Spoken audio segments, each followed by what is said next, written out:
Welcome back, Ink Drinkers. This is our bonus episode where we're going to get you caught up a little bit on our book goals and where we are reading in 2026. If you started watching back with us in January, we sat down and made some possibly hefty goals for ourselves as readers this year. Also tried to keep them as realistic as possible. And gonna kind of do a recap slash update of each one of those goals. It's like a Q1 check-in. Yeah. And then from there, we are gonna kind of go through a few of the books that have stood out to us so far in our reading journey this year. So let's get us started here. I had originally said that, maybe in 2026, I'd read roughly 125 books, and I'm sitting at 25 so far. So not too bad. I feel like I'm on track to keep going. Mm-hmm. Um, we'll see how, any future reading slumps come up. The end of the school year's coming, which can get me busier. So fingers crossed that I don't lose out right there. And then I had also said that I was going to do the Agatha Christie reading challenge this year.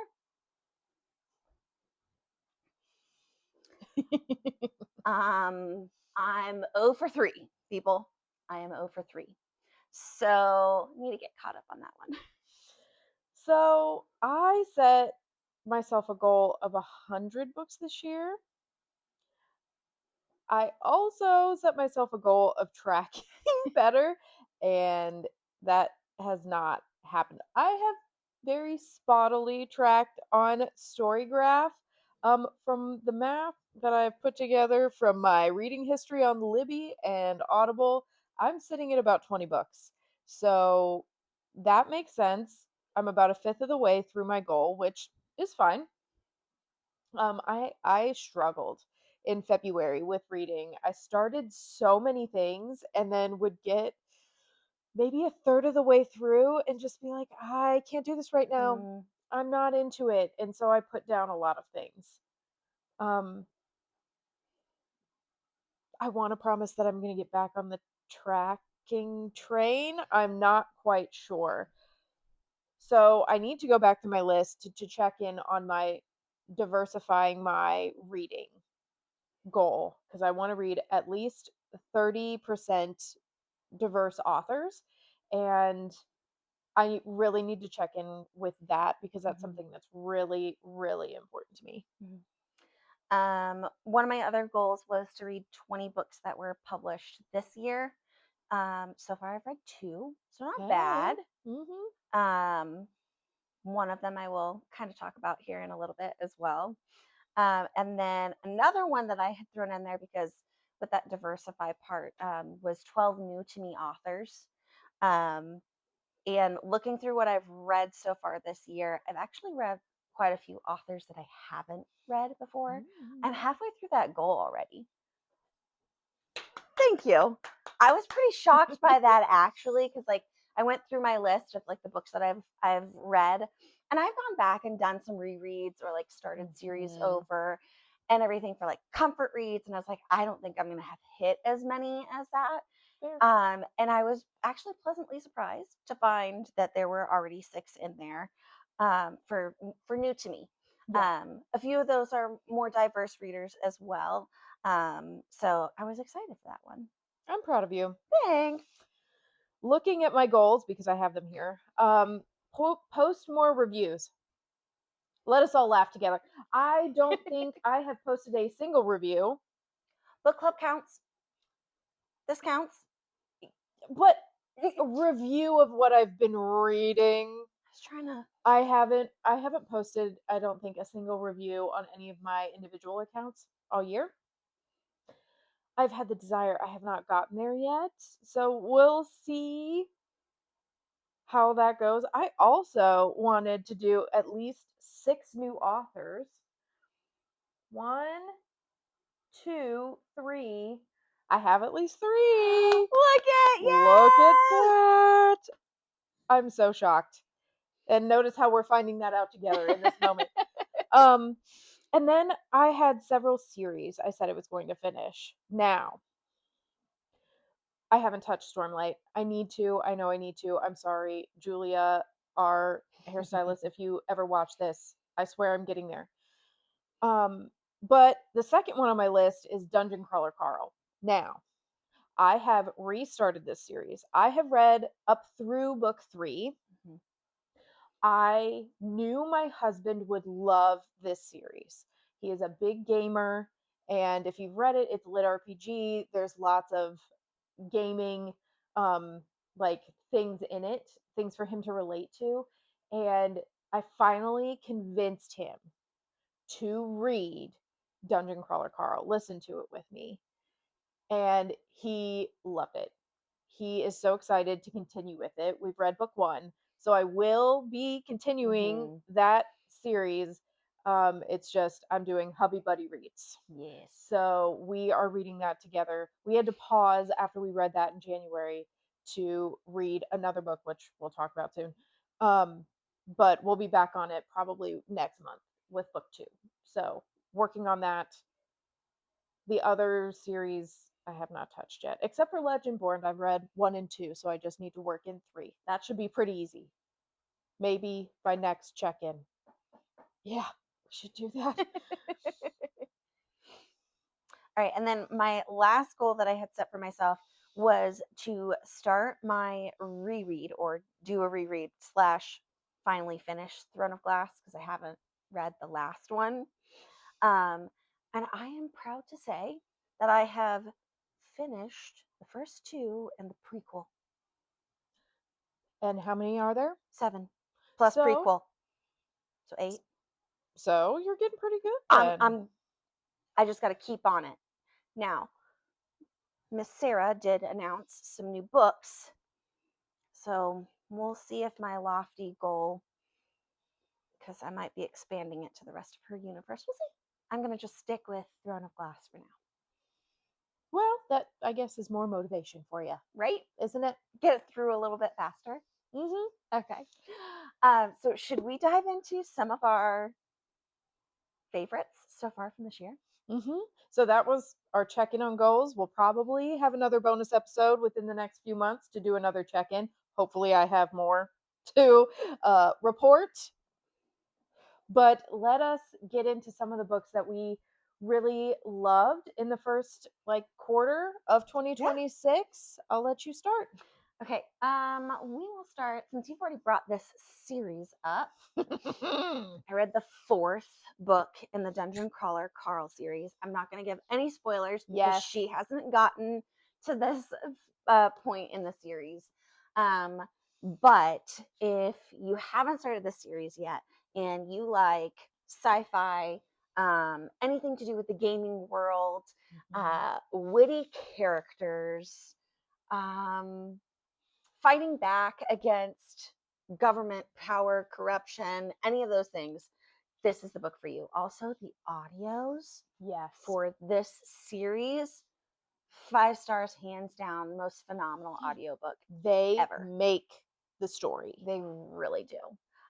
So I am trucking along through this series. I loved this. This was probably my favorite so far of the 4 that I've read. Like, I don't get me wrong, like number 1 throws you into the series, gets you really well acquainted with how the world's going to be going and the characters, but there's just something about this one.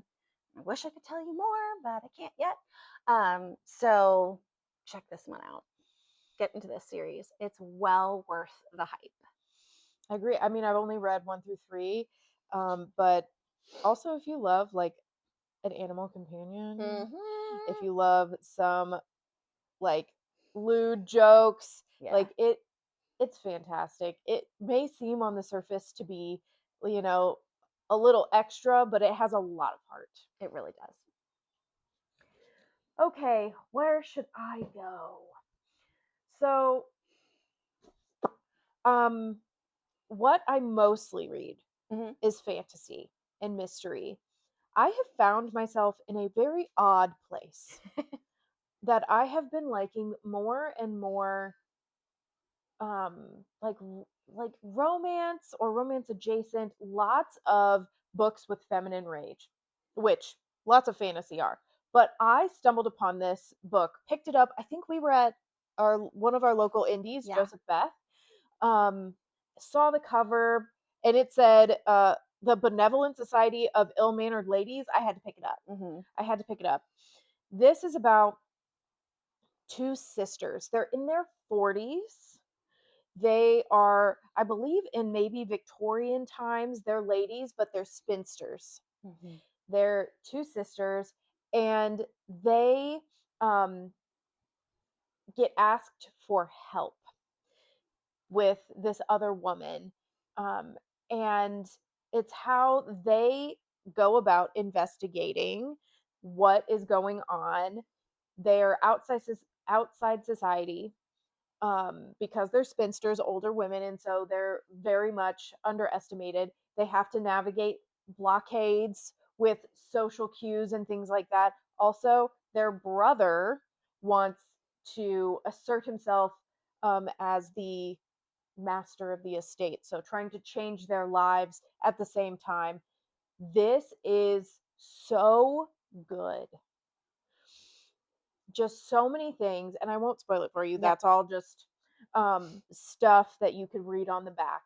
But the way that the sisters work together, all of the things they have to overcome, I would recommend this as a mystery to anyone. There's two of them, Mm-hmm. and I've read them both and eaten them up. It covers so many different things, so many issues for women, both that happened then and are still very relevant now.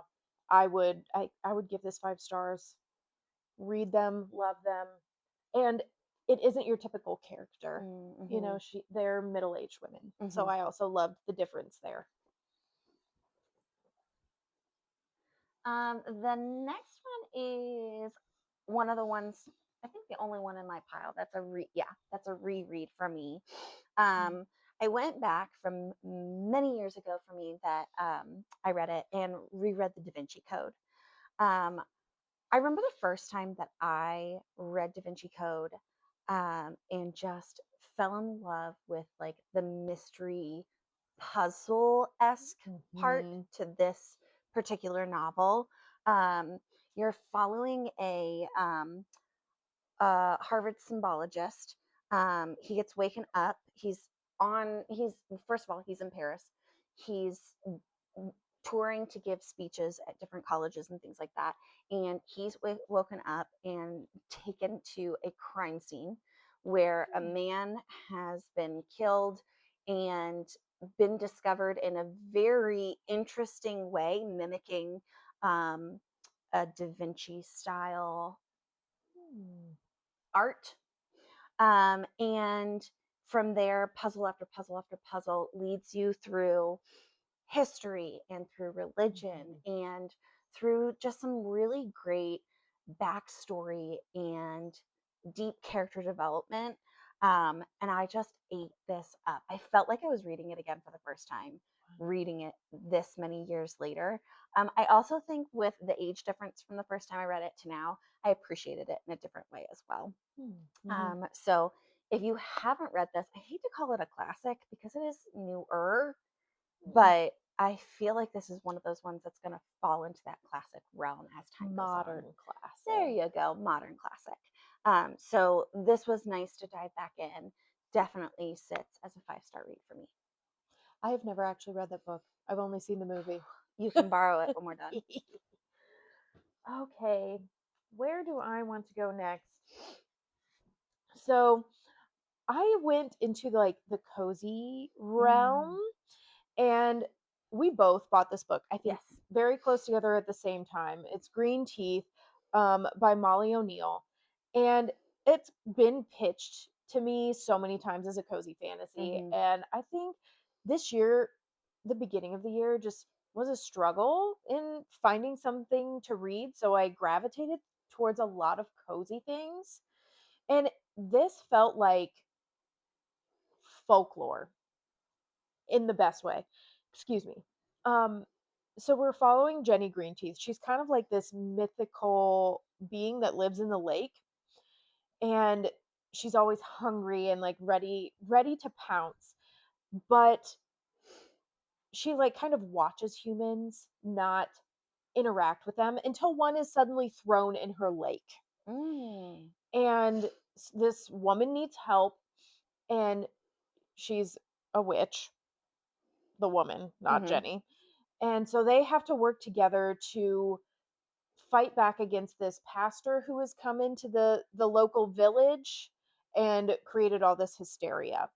And it's such a beautiful story between these women and their friendship and how they work together. There are fae, obviously Jenny is not a human and she is a witch, so there's different elements there, and there's actually a little bit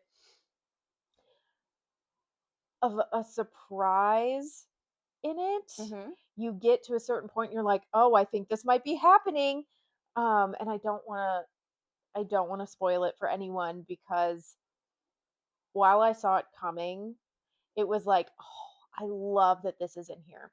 So, if you like something that feels more like folklore, something a little bit more cozy, and especially like strong female friendships, Mm. I would pick this one up. It is so good. I think I also gave this one 5 stars. I'll go with a series that I started last year and read the sequel. There's another one coming out later this fall, late summer, early fall. Depends on what you consider August to be. For me, it's fall. But Robert Jackson Bennett wrote the Anna and Din series. Mhm. The first one is The Tainted Cup. This is the sequel, A Drop of Corruption. This is the perfect mesh for me of fantasy and mystery. You get Anna and Din, who are very much a Sherlock Holmes and Watson kind of duo, Mhm. but in their very own fantasy world. Um, and a lot of times when you hear fantasy, you think there's going to be like a magic system. Mhm. Um, and although there are abilities, I'm not going to say powers, but there's abilities, they've been tailored through like science and alterations to themselves for that to happen. And they use those alterations to themselves to be able to solve different mysteries. So, this particular one takes them to a new area of the empire to solve a locked room, um, what they think is a missing person murder, but is also a bank robbery of sorts. Mm. And this one just takes you on so many different twists and turns. And Anna and Din, their kind of relationship, and it's not a romantic one, but their relationship just deepens even further. Mhm. And I have to say that I love Din so much. He is a very dynamic character that you just kind of fall in love with from like the very first page of the very first book. And I can't wait to see where their next mystery takes them. See, I've read the first one of those. I need to reread the first one, then pick up the second one before the third one comes out. I do really love Robert Jackson Bennett. I know you've picked up Foundry Side. Yes. Very similar, like science-based magic system. Mm-hmm. He's fantastic for like that border sci-fi fantasy. I love that about Yeah. him. Let's see. I'm gonna stay in the cozy realm because I did get a lot of cozy reading done. So one of my favorite books of 2024, 2025, I'm not sure, was the Super Secret Society of Irregular Witches. I always mess that up. It might not be right. By Sangu Mandana, and one of the best, like, I. cozy found family with romance. Mm-hmm. So adorable. I loved that. Yes. So when I heard she was putting out a second book, I had to Mm-hmm. snatch it up. And that's a witch's guide to magical innkeeping. Here we're following, let me look for her name. Sorry. Sarah Swan. Mm-hmm. And she's one of the most powerful witches in Britain. She works at her family's inn, and she's kind of been thrust out of the magical world. She's lost a lot of her magic because of something she does. Um, and so all she has is this inn. Mhm. But the inn is obviously magical, and you can only get there if you truly like need it. So inside the inn there's a bunch of different people who have like come and kind of stayed. Yeah. And so you have this found family, and then there's uh, a man who comes from where she was kind of banished Mhm. from. He's also a wizard, and he ends up at the inn with his little sister, Mhm. and how they come to help each other out. The little sister is also very special, also a big part of it, Mhm. and it's just so cozy. I and just like heartwarming. I Mhm. would recommend this, like, if you are like in a reading slump, love a cozy book, or like you just need some like a feel good book, Mhm. this would be the one to pick up. Yeah.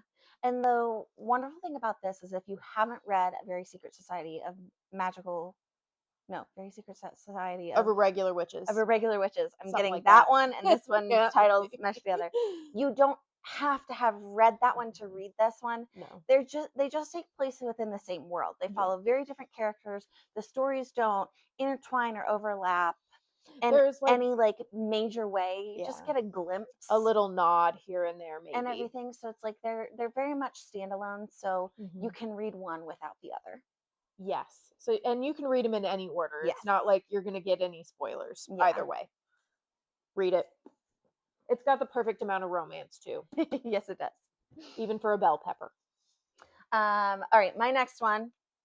It's a chunker. Mm-hmm. It's a chunker, but I was pleasantly surprised by this book. I went into this book thinking, I don't know if this book's going to be for me. Maybe it's getting too much hype, all those kinds of things. But I read Alchemized by Sin Lin Yu, and I actually ended up loving this story. Um, it was originally a fanfic published. It became mainstream published at the end of 2025. Yes. Yes, at the end of 2025, and it's got a little bit of a Handmaid's Tale vibe. It's very dystopian. It is very much a power and corruption story, rebellion, love story, tragic love story. Definitely check out your trigger warnings before going into this one, and be ready to like feel all of the feels. Um, there's war, there's peace, there's just about everything that you could possibly think in a very easy to understand fantasy built world, and all centered around their magic system based on alchemy. Pretty easy to follow along with that as well. She is a healer. You meet her at the beginning and find out that she shouldn't really be alive anymore. She was put into like a cryostasis, and when she's brought back she doesn't have her memories, but there's something special about her.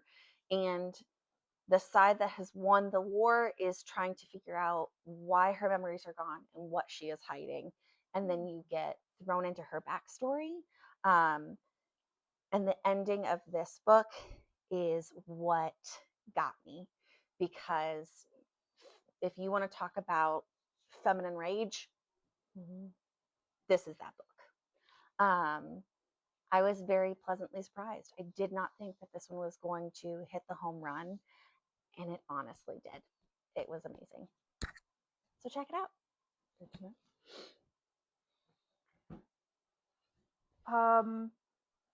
I will switch to something a little less cozy, but by a familiar author, Marissa Meyer. Mm. It's The House Saphir. So something I really loved about this book is it leans into French mythology Okay. and creatures, which I feel like we don't get a lot of. Sometimes I feel like you get them in contexts with like around New Orleans. Mm-hmm.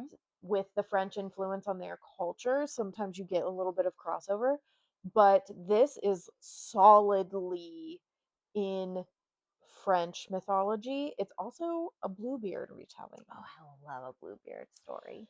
So it's so good. We follow, sorry, I have to look up her name again. Mallory, that's her name. And she and her sister are like a little bit of con artists. And she has been breaking into this house, the house Saphir, Mm-hmm. um, to give like ghost tours to people. And that's how she's making money. Mm-hmm. And when she's in there one night, the heir to the house, Saphir, shows up and is like, "Hey, girl, um, I know you've been doing this. I need your help out at the like country estate because also Mallory can talk to ghosts." And so he's like, "I need your help. The evil man of the manor that because there is a man and he slaughters a bunch of his wives, and that's like the ghost story. That's One the of his Bluebeard house. wives Yep. died in the house that she's been giving a tour of, which she can see her ghost in the house. He's like, "Hey, I need your help. Come out and help me." Mm-hmm. And she's like, "Well, I can't really banish ghosts. Like, I Mm-hmm. don't have magic. But hey, if he's willing to pay me, I'll go out there." And her and her Mm-hmm. sister go out there, and it's all of the monsters that they encounter because it's not just ghosts, there Mm-hmm. are monsters, and just like all of the different ways that they have to go about this, all of the different monsters you meet. There's a dash of romance, but it is so good. I would definitely recommend this. It is YA, so if that's not your thing, I still enjoyed it. Mm-hmm. I think Marissa Meyer writes YA that doesn't feel too juvenile, if that makes sense. So don't let that discourage you. Mm-hmm. It was a breath of fresh air to just have like different monsters to dive into and like learn about. So check it out. I think this is the one that we both have on Oh ours. yes. All right. So, Meet the Newmans. This book was this is a book that we neither of us would have picked up on our own, I would say. Mm-mm. One of our local indie bookshops hosted this book as a book club, and Leah started reading it first. She did, and she was probably, I don't know, maybe the halfway-ish mark, Mhm. and she was like, "Mandy, I need you to pick up this book." So of course, what did I do but pick up the book? And I Mhm. could not put it down. We are in the 1960s in this book, following a family in Los Angeles, um, the Newman family. Dell and Dinah are the mom and dad. They've got two sons, and they have a reality TV show It's like a ish. sitcom. Yeah. But like so they're on this show as a family and they are actually a family. Yes. But the dad writes all the Mm-hmm. storylines. So while they're a while they are actually a family, it's more of a sitcom feel. Yes. And Dell writes all of their life events into the actual show. Like, it's not where you get like a Brady Bunch feel and then the Brady Bunch would go live different lives. Like, what people are seeing on TV is what's actually happening in their lives for the most part because the way Dell portrays it. But you get a lot of their family dynamics. A tragic event happens and sends them into a whirlwind, and Mhm. Dinah is left to kind of figure out what to do next. Mhm. It's so fantastic. I don't think it's a spoiler to say because it's in the I won't spoil anything that's not in the dust Yes. jacket in the synopsis. Dell gets in a car accident. There you go. Yep. Yep. He writes, produces, directs everything for the Mm-hmm. show. The show has been on for 15, 20 years at this point, I believe, and they had a radio show before that. Yeah. The kids are also involved. They have an older son and a younger son, Shep Mhm. and Guy. Guy. Guy's the Guy is the older older. one. And so all of a sudden, Dell is incapacitated, Mhm. and they have their show might get canceled. And what do we do now? Yeah. They have like a season episode final and then like the grand finale, Hmm. and the producer of the channel that they're Hmm. on wants them to do a live final episode. And so Dinah has to figure out how to find a sponsor and get it all together while Hmm. also caring for her husband who's in a coma, not doing well, Hmm. and keep her family together. There's a lot of um, sacrifice, there's a lot of finding yourself. Hmm. There's just so much that happens. Especially with Dinah, there's also a younger woman that Yes, comes in. She's a Juliet. reporter that's doing a uh, story on her and how those two women interact. Each Hmm. of the sons also has their own issues going on, Hmm. and they have to figure some things out in their lives. But seeing how each individual person like comes into their own, Hmm. how Dinah and Juliet work together, and all of the things that come about while they suddenly have this like autonomy. Hmm. It's so beautiful. I loved it so much. There's so much about feminism in here, and Hmm. about how people being their authentic selves. Hmm. I, again, like Mandy said, I never would have picked this up on my own. Mm-mm. We got this for book club, and even then I was like, it sounds kind of cool, but I don't know. And then I was halfway through it and I couldn't put it down. Yep. It's fantastic. I would Yes. definitely recommend it. Even if you think it sounds a little odd, Hmm. get it from your library Yeah, and give it a try, because it has so much heart and so much to say. it really does. So shout out to the Book Matters for this recommendation. Yes, fantastic. Go for it. I have one left before our final one. I have Alchemy of Secrets by Stephanie Garber. I've read a lot. We have read a lot by Hmm. Stephanie Garber, but this book takes place partially or like with the guise of old Hollywood, Hmm. and it is like this is my Fairy Loot copy, but So pretty. it sold me after I heard Old Hollywood. So There's a mysterious class called Folklore 517, Local Legends and Urban Myths, and this woman teaches it, and she's just called the professor. hmm. And most students go to this and they just think it's going to be like urban myths around town, but certain students realize that there's some truth to it. And so this particular student that we follow is trying to figure out um, one of the more, I don't know, far out there Hmm. urban legends. And they are like, you could buy a drink for the devil at this particular bar, this particular place. So she's trying to figure out a mystery. You go back and forth in time Hmm. between present day with the folklore and like the mystery she's trying to figure out.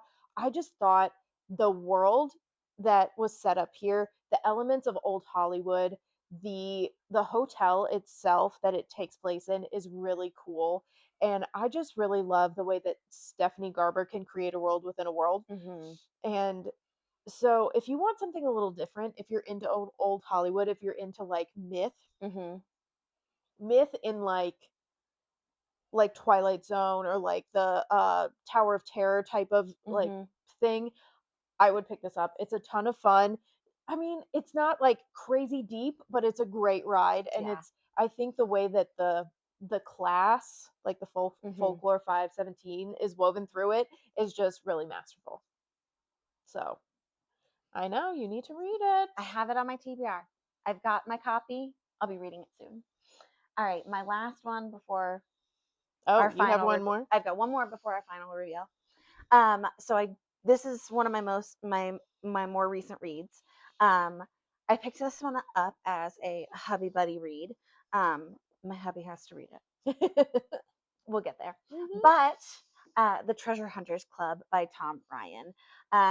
So there is this small town called Maple Bay, and if you are like me and are an old soul at heart and have ever watched or are a fan of Murder She Wrote and know anything about Cabot Cove, Maple Bay is very much like Cabot Cove. And there is a legendary lost pirate treasure that has kind of haunted this town. The locals know all about it, and there's quite a few dead bodies around this treasure in both the past and the present.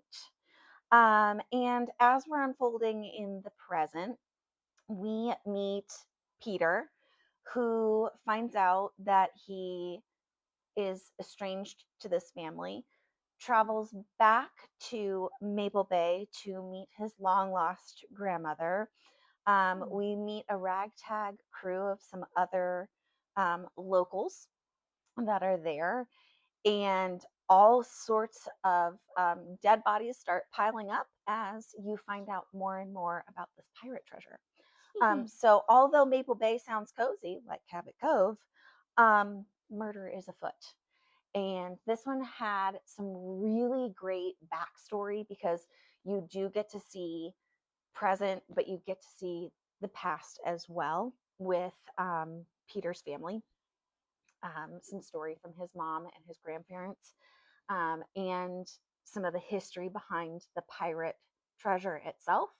And it's just it takes some really great twists towards the end that I don't know if I feel like I'm usually on my mystery game, but I didn't see all of them coming, which doesn't happen a Mm. ton. I pride myself in that, but I loved this one. This one actually like caught me. So if you're a hardcore mystery fan out there, read this one and honestly let me know if it caught you too. I have to pick up my copy because she talked it up so much that it is now on my TBR. Yes, I really enjoyed this one. All right, that leads us to our last book, which, just happens to match. So one thing you should know about me, actually you should know about my husband, is he is a big sci-fi guy. Out of the two of us, I would say I'm the more sci-fi person. Mhm, I read a lot more science fiction, lean towards sciencey things. mhm. Like I'm thinking the Becky Chambers books, Yeah. things like that that are more like set in space, but that is because of my husband's influence. He is a space nerd. He loves everything about planets and, the way objects move through space, time dilation. Interstellar is one of his favorite movies. I think it's Interstellar, and he talks to me about it all the time. Well, when we heard Project Hail Mary was coming out with a movie, he was like, we have to read the book before Mhm, we go see it. And so this started as a hubby buddy read. I mhm, did read the whole thing with him. And I, when we started this book, one, at first, he hated the way it was written. We listened to the audiobook, which is phenomenal. If mhm, you are going to read this, definitely pick up the audio. It's just so cool. mhm, But then they started doing hardcore math, and I was like, I don't know, bro. That is not me. I'm a linguist for a reason. Me and math don't jive, but mhm, it really is written in a way that makes the math and the calculations accessible. mhm, And I I was almost like I might be out. Like this is really deep science, but I'm so glad that I stayed through and gave mhm, it a shot because this book has so much heart. mhm.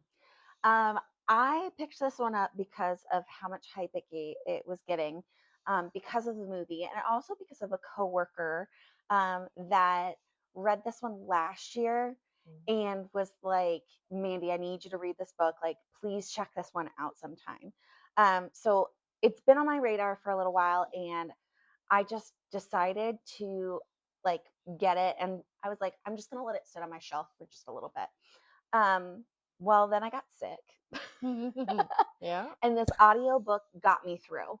And I have to say, without giving any spoilers, just saying that this book was amazing. It was everything that I needed it to be about survival and humanity and just just everything. A Mhm. sci-fi journey that surprised me.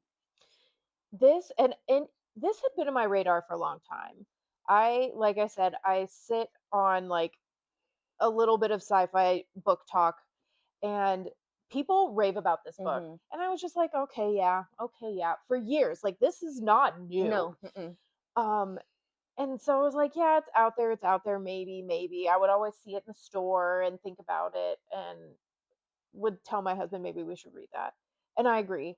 And in this, if you don't know the synopsis, you Mhm. follow Ryland Grace. Mhm. He wakes up on this ship not knowing what's going on, has no memory Mhm. of how he got there, and you go with him on this journey of trying to piece things together Yep. and trying to save humanity. It is it's so good. You go between where he is in the ship in the present to his memories of the past. Mhm. You get a lot of science, really cool science, Yeah. and really interesting, like almost microcosms of what's going on now, what could happen in the future. Mhm. It's so realistic how you could potentially solve these problems. Mhm. And I like I think this might be my favorite book so far of the year. I know my husband and I were talking after we finished it. Mhm. Like you will feel every emotion: Yes. anger, happiness, joy. You'll laugh out loud. Yeah. You'll cry. You'll ugly Mhm. cry. But him and I were talking in the car after we finished it, Mhm. and he was like, you know what? I think this might be my favorite book I've ever read. Oh, wow. Oh. And I was like, you know what? I think it might be my favorite book of the year. It's very hard to pick a favorite book I've ever read, Mhm. but he was like, "No, I think this is it for me." And I totally get that. Like, Yeah. Sometimes books s- just hit you and mhm, resonate in such a way. it's so worth it. Yeah. If you have heard of it and don't believe the hype, believe every inch of the hype. It is so good. And you may also be wondering maybe why we're kind of being a little bit more vague about this one in particular as we are talking about it and giving you a synopsis and some of our feelings for it. We both loved this one so much. Read it at separate times because I finished it before she did and then like Mhm. was biting at the bit for her and her husband to finish it so that I could talk to her about different parts of the book. But we both loved this book so much that we're like, you know what? Let's reread it and do a deep dive. So we're actually going to cover this book on the podcast. It will be our May book club pick when we are done with Crooked Kingdom. So we hope that whether you've read this book before, maybe you're going to see the movie and think, oh, maybe I'll pick up the book after. We just hope that you will pick this one up with us and read along. Yes. So we are giving you the opportunity to dive into it with us. If you've ever considered it, Yeah. you know, pick it up, read with us. We'd be happy to have you. Thanks for joining us, and we will see you next time.